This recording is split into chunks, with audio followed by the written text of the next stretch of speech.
brought you by Silver Pumps and Motors. Top quality और consistent performance के लिए सिर्फ सिल्वर पंप्स नाम याद रखना. రోజులు చేసిన తర్వాత ఒక మంచి అమౌంట్ అతనికి రెమ్యూనరేషన్ ఇస్తే ఇంత పెద్ద అమౌంట్ కూడా ఫస్ట్ మీ దగ్గరే తీసుకుంటానని చెప్పడం జరిగింది. ఆ తర్వాత అనేక చిత్రాల్లో మా జేబెరీ సంస్థలో నటించడమే కాకుండా చాలా చిత్రాలు ఇద్దరం కలిసి చాలా పాత్రలు చేయడం జరిగింది. ఒక ఎక్స్క్లూజివ్ నటుడు అతను, ఎవరిని అనుకరించేవాడు కాదు, తనదొక స్టైల్ లాగా అతను చేసుకుంటూ వచ్చాడు. విల్నీ పాత్రలో కూడా కామెడీ చూపించేవాడు.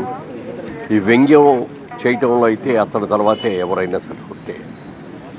అటువంటి మంచి మిత్రుడు ఒకరోజు నా దగ్గర వచ్చి ఒక సలహా అడిగాడు. మురళీమోహన్ గారు, నేను బ్యాంకులో ఉద్యోగం చేస్తాను, మంచి పొజిషన్లో ఉన్నాను, తొందరలో బ్యాంక్ మేనేజర్ కూడా కాబోతున్నాను,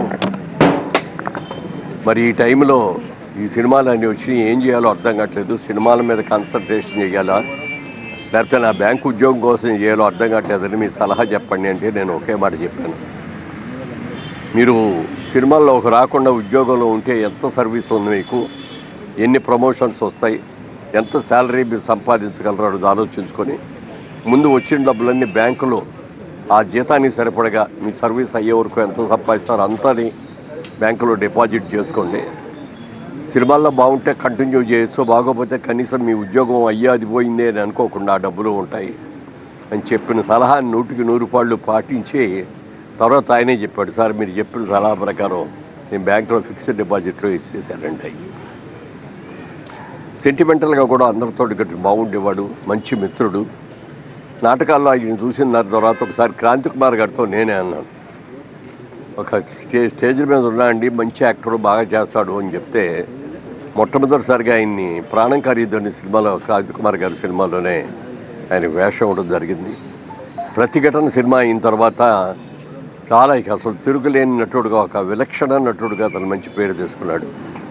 తెలుగు, తమిళ్, హిందీ, కన్నడ, మలయాళం అనేక సినిమాల్లో ఎన్ని పాత్రలు నటించాడో తెలియదు. కొన్ని పాత్రలు అయితే కోట శ్రీనివాసరావు తప్ప మరొకళ్ళు లేరు, ఇలా యాక్ట్ చేయలేరు అనేటటువంటి మంచి పేరు తెచ్చుకున్నటువంటి మంచి మిత్రుడిని, మంచి నటుడిని కోల్పోయిన అందుకు సినిమా ఇండస్ట్రీ చాలా బాధపడుతోంది. ఈ లోటు ఎవరూ తీర్చలేనిది. ఆయన ఆత్మకు శాంతి కలగాలని కోరుకుంటూ వారి కుటుంబ సభ్యులకందరూ కూడా నా హృదయపూర్వక సానుభూతిని తెలియజేస్తున్నాను.